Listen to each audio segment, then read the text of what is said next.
மக்களத்த சேர்த்து அடி கத்தரேசு சாமி தந்த கற்பனைய கேட்டு படி குச்சி புடி ஆடி ஆடி மக்களத்த சேர்த்து அடி கத்தரேசு சாமி தந்த கற்பனைய கேட்டு படி ஞானம் பிறக்குமே நிதானம் கிடைக்குமே அன்பு சுரக்குமே பஞ்ச பறக்குமே ஞானம் பிறக்குமே நிதானம் கிடைக்குமே அன்பு சுரக்குமே பஞ்சா பறக்குமே குச்சி புடி ஆடி ஆடி மக்களத்த சேர்த்து ஆடி கத்தரேசு சாமி தந்த கற்பனைய கேட்டு படி குச்சி புடி ஆடி ஆடி மக்களத்த சேர்த்து ஆடி கத்தரேசு சாமி தந்த கற்பனைய கேட்டு படி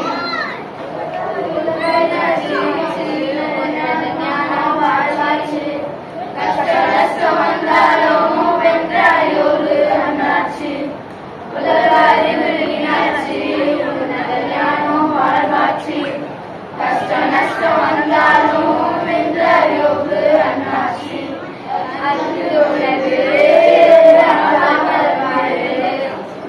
அகலம் படித்தவர் உன்னோடு மகிழ்ந்திடு அறிவு வணங்கிடு அஞ்சாமல் வாழ்ந்திடு அகிலம் படைத்தவர் உன்னோடு மகிழ்ந்திடு குச்சி புடி ஆடி ஆடி மக்களத்த சேர்த்து ஆடி கத்தரேசு சாமி தந்த கற்பனைய கேட்டு படி குச்சி புடி ஆடி ஆடி மக்களத்த சேர்த்து ஆடி கத்தரேசு சாமி தந்த கற்பனைய கேட்டு படி நாள் ஒன்றை விட்டு கொடுப்போர் அரசு சகல விதமான கசப்பு முற்கோபம் குக்குரலும் குஷலமும் மற்றும் எந்த பூக்குணமும் உங்களை விட்டு நீங்க கடவுள் ஒருவருக்கொருவர் தயவுமான முழுக்க பயமாக இந்த கிறிஸ்துவுக்குள் தேவன் உங்களை மன்னித்து போல நீங்கள் ஒருவர் மன்னிங்கள். எபேசியர் 4:31-32.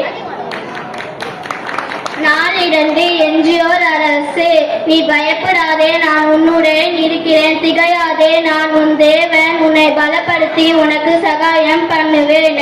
என் நீதியின் வலது கரத்திலே உன்னை தாங்குவேன். ஏசாயா 41:10. நாள் 3 இறையழிவின் அரசு. Proverbs 2:4-5.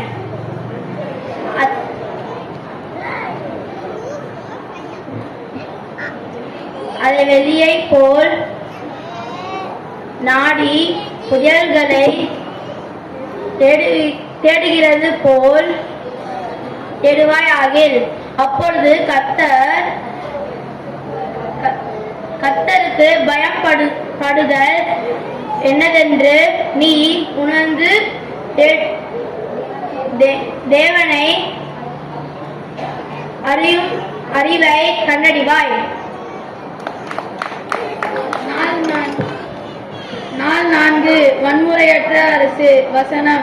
அவர் திரளான ஜனங்களுக்கு நியாயம் தீர்த்து தூரத்தில் உள்ள பலத ஜாதிகளுக்கு கடிந்து கொள்வார்.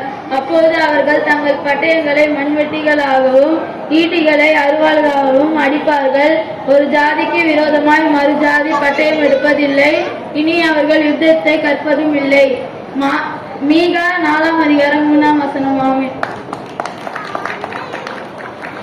நாள் 5 ஆற்றலற்றோர் அரசு. வசனம். லூக்கா 14:12-13. அன்றியும் அவர் தம்மை விருந்துக்கு அழைத்தவனை நோக்கி, நீ பகல் விருந்தாவது ராவிருந்தாவது பண்ணும்போது உன் சிநேகிதரை ஆகிலும் உன் சகோதரரை ஆகிலும் உன் பந்து ஜனங்களை ஆகிலும் ஐஸ்வர்யம் உள்ள அயலகத்தாரை ஆகிலும் அழைக்க வேண்டாம். அழைத்தால் அவர்களும் உங்களை அழைப்பார்கள். அப்பொழுது உனக்கு பதிலுக்கு பதில் செய்ததாகும். நீ விருந்து பண்ணும்போது ஏழைகளையும் ஊனரையும் சப்பானிகளையும் குருடரையும் அழைப்பாயாக. ஆமென். வசனம் சொல்ற பிள்ளைங்களுக்கு கரவொலி எழுப்புங்க. 4 மன்னிக்கும் இறையரசு. மத்தேயு 6:14-15. மனுஷருடைய தப்பிதங்களை நீங்கள் அவருக்கு மன்னித்தால் உங்கள் பரமபிதா உங்களுக்கு மன்னிப்பார். மனுஷருடைய தப்பிதங்களை நீங்கள் மன்னியாய்த்திருந்தால் உங்கள் பிதா உங்கள் தப்பிதங்களை மன்னிக்க மாட்டார். ஆமென். நான் 7 ஏழைகளின் அரசு தரித்திரனை ஒடுக்குகிறவன் அவனை உருவாக்கினவரை நிந்திக்கிறார். தரித்திரனுக்கு தயை செய்கிறவன் அவனை கனப்பணிக்கிறேன். நீதிமொழிகள் 14 அதிகாரம் 31 வசனம். Of the kingdom of forsaken. Romans chapter 2 verse 10-11. But the glory, honor and peace for everyone who does good. God never shows favoritism on all. நாள் 9 பகிரும் அரசு. எல்லா ஜீவன்களின் கண்களும் உம்மை நோக்கி கொண்டிருக்கிறது. நீர் ஏற்ற வேலையிலே நீர் அவர்களுக்கு ஆகாரம் கொடுக்கிறீர். நீர் உமது கையை திறந்து சகல பிராணிகளின் வாஞ்சியை திருப்தியாயிருக்கிறீர். சங்கீதம் 145 15 16. Day 10. Kingdom of all. Revelation chapter 21 verse 6. And he said to them, It is done. I am Alpha to the Omega, the start to the end. To the thirsty ones I will water them. Amen. Thank you.